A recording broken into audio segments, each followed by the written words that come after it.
Good evening. 2025 is set to be a busy year of diplomacy for Brazil. As well as assuming the presidency of BRICS, the country will host COP30, hoping to build on the achievements of COP29 here in Baku. Well, keeping continuity of efforts between each COP is a central task for the United Nations. Tonight, we discuss the wider climate goals of the UN and the links in the chain between Baku and Belém. Well, here to bring us their analysis, as usual, are Anastasia Lavrina and Orkan Amashov. But first, earlier I spoke to the United Nations resident coordinator for Azerbaijan, Vladanka Andreeva, to get her insights into how the world should work together to ensure that COP30 in Belém continues to push the change the planet needs. Ms. Andreeva, thank you so much for joining us, for coming in to AnewZ to speak to us today. I want to start by asking you about the significance of the $300 billion deal. Tell us your views on the reaction, the impact, the significance of that deal. Well, thank you very much for having me. And it's really the day after, right? So this COP29 was indeed very significant. For a number of reasons, but let me first reflect on the obvious one, the finance goal that has been agreed in the early mornings now of Sunday. And this is basically a tripling of the amount of the 100 billion that have been agreed previously that should be going to the most vulnerable nations to the climate crisis. Why is this significant? Is that it should build the momentum until 2035 to have 1.3 trillion, the very much needed funds for the countries to follow up on climate action. But at the same time, it does offer an option for a mix of financing, public and private, to really push this forward. Now, it is very significant. Did it make everyone happy? No, it didn't. We have seen immediate reactions. My boss, the UN Secretary-General, Mr. António Guterres, he has issued statement immediately on Sunday after COP29 was closed, where he acknowledged the significance of the agreement that has been achieved in Baku, at the same time saying this is the basis to build on. And what would be really super important now is for the countries, for the developed countries, to follow through and deliver.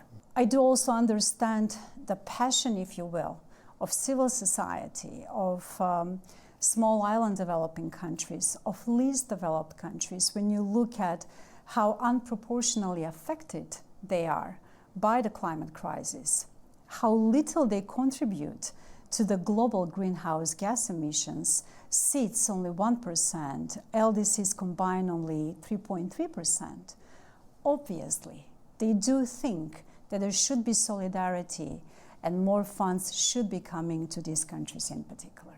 And talking of looking ahead, what steps need to happen now between the Baku achievements and Brazil to really operationalize some of these achievements? Well, there is no rest, obviously, and part of this, I would say, very interesting arrangement of the Troika that has been devised between COP28, COP29 and COP30 will continue in the same spirit. Now, the three countries, well, the two countries, Azerbaijan and Brazil, and they have officialized this with the B2B road, right, from Baku to Belém. They really have to make sure that not only the finance goal, but everything that has been agreed on the adaptation, on mitigation, the extension on the gender action plan for 10 more years, and then actually an adoption of an action plan next year in Belém. The inclusivity, the greater participation of young people, all that needs to be now be with very concrete milestones put forward, and that's the work for the COP29 presidency. They do have an official role in the next 6 months, kind of the soft handover, if you will happen next June in Bonn. But a lot needs to be done. And at the same time, as I said, is building that trust, but also countries really need to deliver. Why they need to deliver? I have mentioned the small island developing countries and the least developed countries. I think part of the unhappiness is really if you look at the larger global financial architecture.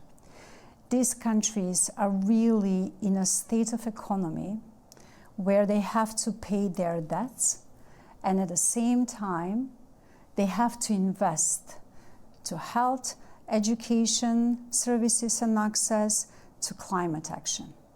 Hence the importance for them to have access to this funding immediately, too easy, but also, to think through how we can service this debt in a more just manner, to allow them equally, really, to get out from poverty, but also address climate crisis at the same time.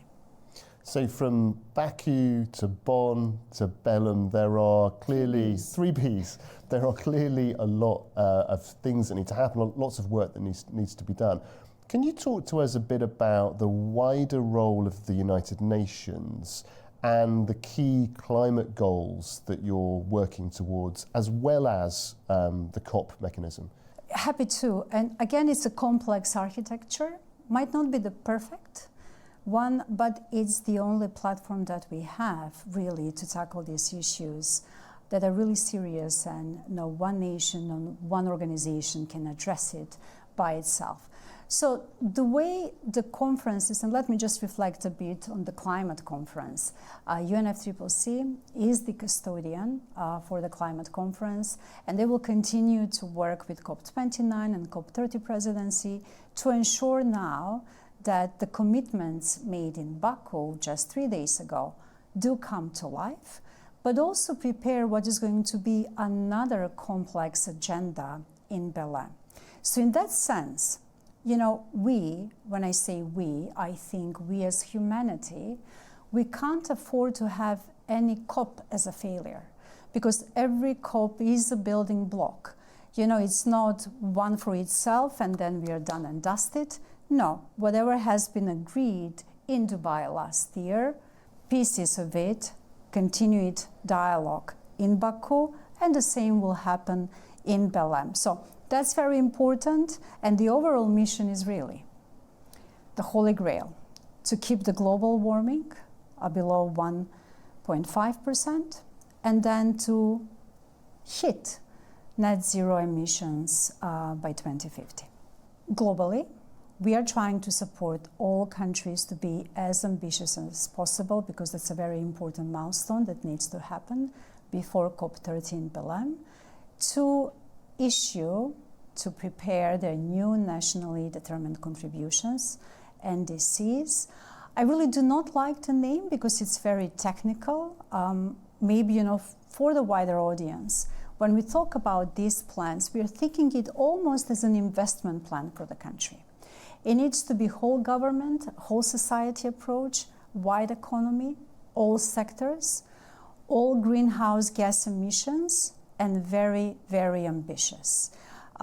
During COP, few countries have put forward their new NDCs, and from now on, what we are really expecting, that globally, more and more countries will be preparing and arriving in Belém with their NDCs already ready. In terms of technical support, we have a platform which is called the Climate Promise, which is part of UNDP.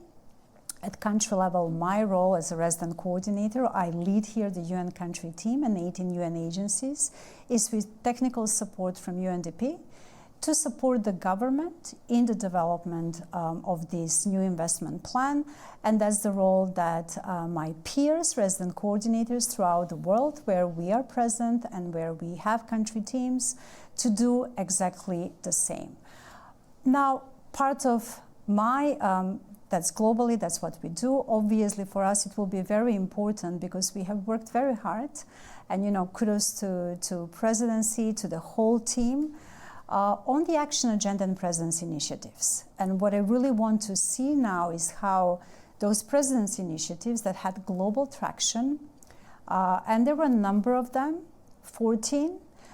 We have worked very closely on 12 of them, for which we have lead agencies. There were ministerial meetings, there were statements that have been issued, a number of side events. And now I would like to see how we translate them into very concrete programs that United Nations team in Azerbaijan will support the government in Azerbaijan to do.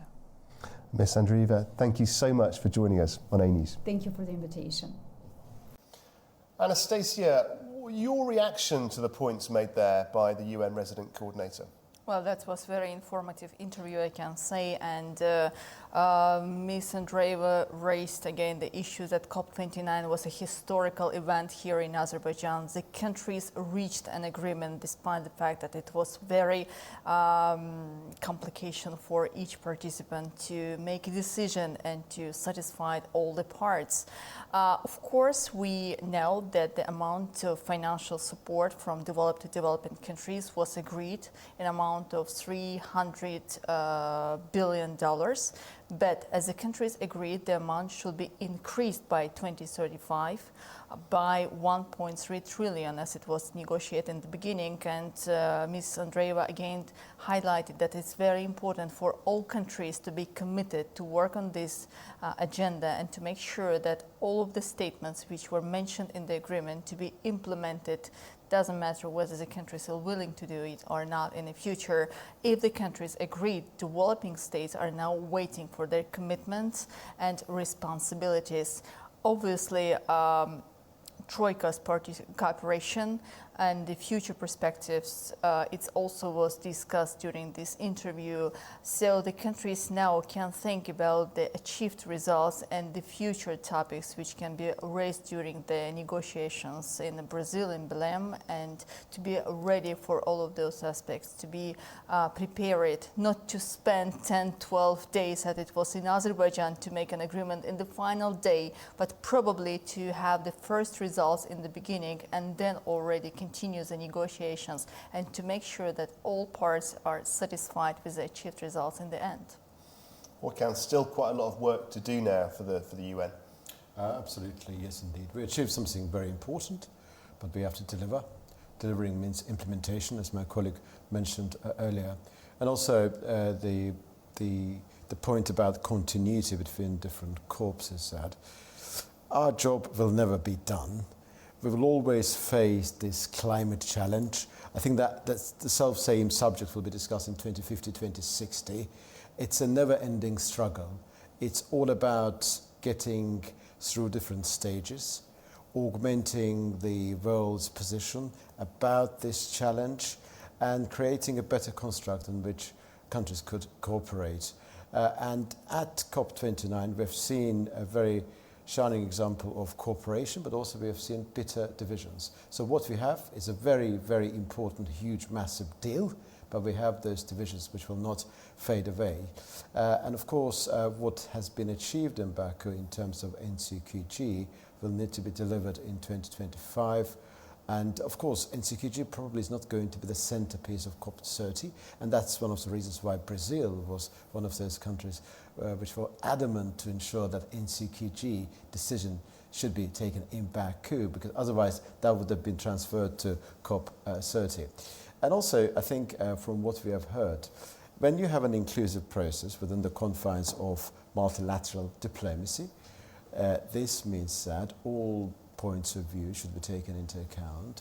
When you're taking into account all points of view, different stakeholders, it is impossible to make everybody happy. I don't think that developed countries are particularly happy because they were expecting stronger language on mitigation. Developed countries are naturally not very happy because they were expecting a bigger figure in terms of NCQG. But that's an inevitable element within the multilateral diplomacy. What matters is a best possible outcome that we could have attained, and it looks like that we have attained it, of course. And Azerbaijan's COP29 presidency is now going to play a crucial role in terms of shaping climate agenda, because what we agreed in Baku will have implications which will reverberate throughout the years, and it will shape climate diplomacy. And let's hope that apart from implementation, at COP30 we will see stronger language on many key items of climate agenda as well. And we will see probably a very much of less geopolitics, because geopolitical divides and this complicated landscape exacerbated the adoption of some of the documents. Yeah, very good. Yeah, very difficult to extrapolate that out, I guess, the geopolitics. Anastasia, Miss Andreeva there, she spoke about the steps between Baku and Belém. In fact, she spoke about B to B to B in the end, from Baku to Bonn to Belém. Right, and I will say that I'm not so much optimistic about the fact that countries are willing to decrease the level of geopolitical disagreements in between, especially because Donald Trump is taking his presidency in the United States of America. So I expect more disagreements to appear on the global geopolitical scale, but it shouldn't affect the negotiations taking place on the issues related to climate agenda, as Ms. Andreeva has also mentioned. It's not only about the financial goal which was agreed during COP29, but it's also about other parts of reducing gas emissions, about the economy transfer movement to the green energy, smooth green energy transition in the countries. When the countries are willing to support the developing nations and developing states, they can be also quite helpful to provide the clear examples from own experience on how these developing countries may grab the experience to implement to dive into the domestic policy and to present the real examples in COP30 in Brazil. That will be very much effective. So it's not only about the words, it's not only about the intentions, but it's also about the real practical approach of the countries and their willingness to sustain and support this green energy transition process. That's very important, I think. So again, it's also about adaptation and mitigation. It's about the general issues we discussed with you yesterday in the same studio here, and the action plan for the next 10 years, and how the countries are willing to be involved in these particular issues. So that's my opinion on this. Okan, we've spoken many times over the last few weeks about the disgruntled reaction of developing countries, some small island developing nations too. One of the things that was interesting in the conversation that I had with Miss Andreeva was she gave a very vivid kind of context about the pressures that some of those countries are under. She spoke about small island developing nations feeling the pressure of trying to service sovereign debt commitments and at the same time feeling pressure to invest. Very interesting, and just provided that sense of, that sort of reality check, and partially explaining why perhaps some of these negative responses took place. When it comes to small developing countries, least developed ones, Pacific nations, of course, those islands facing this existential crisis, their challenge is of different nature. Of course, within the developing world, within the global south, we see self-same central element that we have not contributed to this global warming in a way other developed countries did, but we have the share of the punishment for what happened. We are being punished for something in which we didn't play any role. That's what they're saying. It's particularly applicable to, of course, to small island developing states. Their colonial past is one element there, and their colonial masters are current developed countries who are currently not so committed to helping them. This is one part of the story. This is one part of the acrimony, of course. Secondly, I think their crisis is of different nature, as I mentioned earlier. It's existential crisis. Some of the representatives of small island developing states were saying that, look here, we may reach that figure at some point later, but there will be no one left in our countries to actually get benefit from those decisions. So it should happen really now.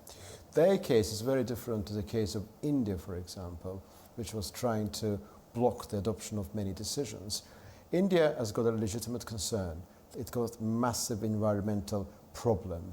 India is also one of the world's greatest polluters, of course, we know that. But their situation is not as existential as that of the small developing island states. And when it comes to the moment of decision, when there's an element of risk that we may fail to unlock climate finance, the sort of behavior demonstrated by India is in a different league when you compare it to the behavior demonstrated by small developing island states. Their moral argument, their moral authority is perfectly understood. Their concern is perfectly legitimate. But when it comes to India, for example, which is a rising power, with a global ambition to become a permanent member of the United Nations Security Council, more leadership was required from India. So I would distinguish the case of small island developing states from the case of those bigger powers, which also have their own very good reasons to be disgruntled. Mm. And one of the things that was also discussed, Anastasia, was the role of the UN, including but also outside of the COP process, the wider UN climate goals. Well, that's for sure. We can understand that it's not only about the agreed points at COP29, but we should go far beyond the agreed agenda. It's about the countries, especially developing countries, and their willingness to work on the economic transition, the reforms they are ready to implement, to realize, the powers they are ready to attract to be, and the financial support from outside on how the countries are willing to use these resources and to be disseminated in a right and proper manner. Talking about, for example, again, coming back to the issue is reducing gas emissions. It's not only about this part, but it's also about economic resilience of the countries. The one program cannot be suitable for all countries. There should be an individual approach. The role of the international institutions, the role of the United Nations, how UN itself, through different kinds of programs, and UNDP, which was also mentioned by Vladanka Andreeva at this interview, how these programs are aimed to touch the most sensitive parts of the populations, the most sensitive issues related to the economic transition, and then sustain the government in the transition period of time.